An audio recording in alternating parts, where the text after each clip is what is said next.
So let's take a look at a little bit at our demo here. So this is a web application that we built using ArcGIS Online, as well as the Pi system. So we're feeding data from Pi in real time and lighting up the oil wells and the trucks on the map here. So we can see color-coded statuses that update in real time, and we can also see the trucks moving on the map.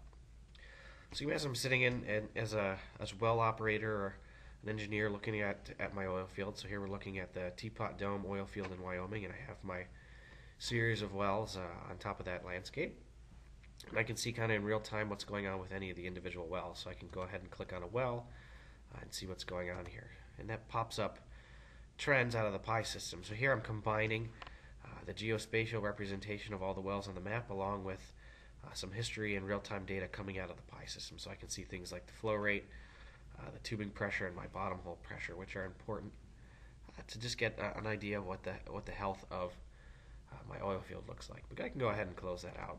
And so one thing I might want to do as a oil field operator is kind of just get a view of how things have been operating for the past hour. So I can apply analytics from the Pi system right on top of my map here. So I'm going to take a look at my wells and my flow rate and see what the average was for the last hour. And I'm going to look for wells in which the flow rate were under 300 because I know as an engineer, generally speaking, if the well flow rate goes too low, then I can risk shutting in that well. And we all know that the most important thing to do with an oil field operation is to keep everything running.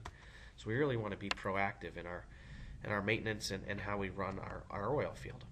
So I go ahead and I've applied the filter so I can see all my wells get lit up in this blue color that have had an average flow rate less than 300 for an hour. So I can do this to kind of start beginning my investigation to see if there's any changes that I'm going to want to make to my oil field. So it looks like I'm having a set of problems or potential problems over here in this area. So I got a couple blue wells, a couple yellows going down in here.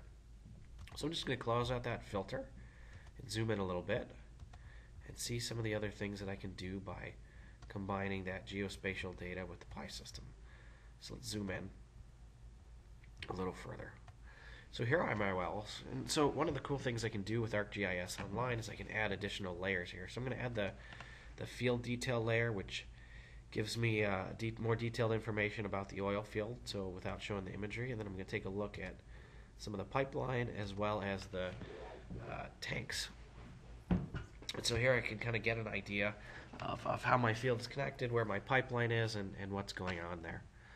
So I might want to get kind of a view of, hey, let's figure out what's going on with these three wells. So I'm going to go ahead and lasso those three wells, and you got really fine control of how you can lasso things.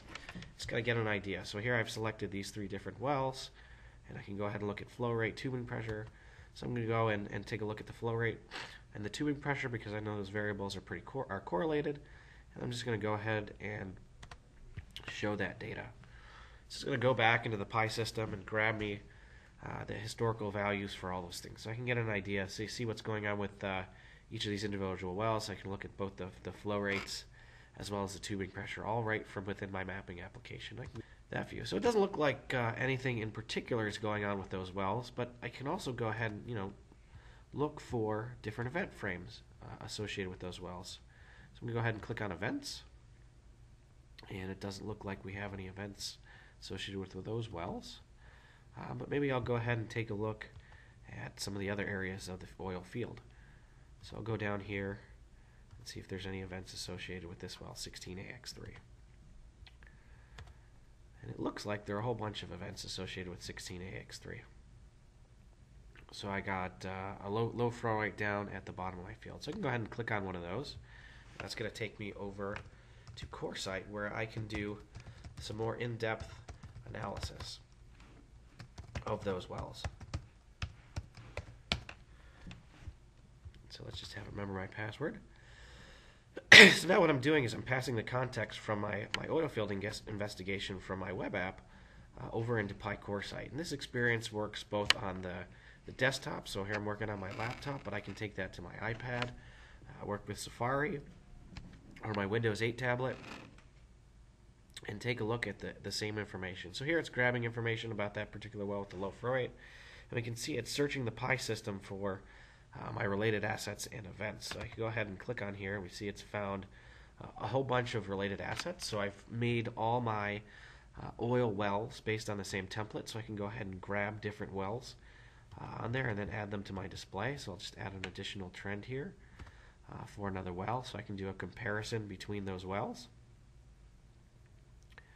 And then I can also go ahead and take a look here at some of my low flow rate events. So I can see I have 5 of those low flow rate events that have happened in the time range I'm looking at. And I can go ahead and apply that time range to my analysis. So I'm just going to drag that over here. And so here I've locked the flow rate to the time range of the event, so I can go ahead and kind of see what's going on. So I can see an increase in tubing pressure.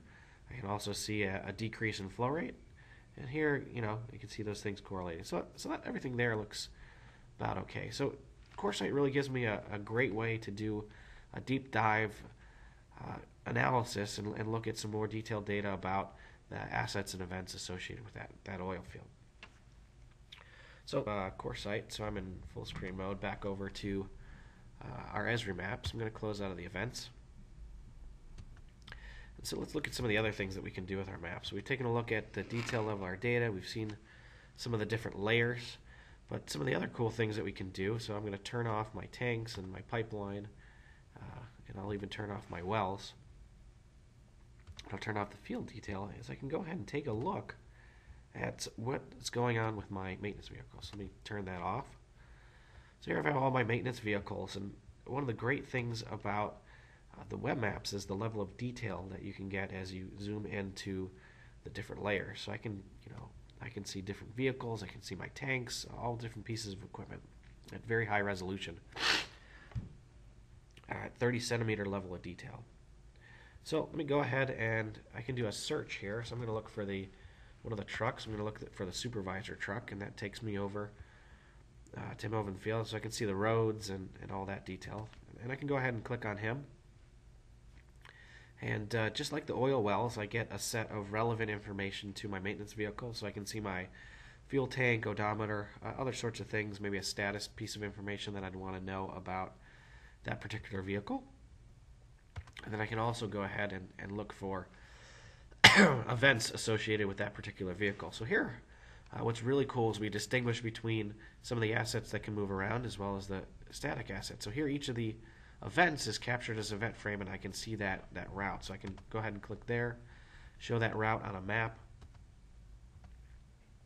and I can go back and play back that particular route to see what that maintenance vehicle was doing at any given time.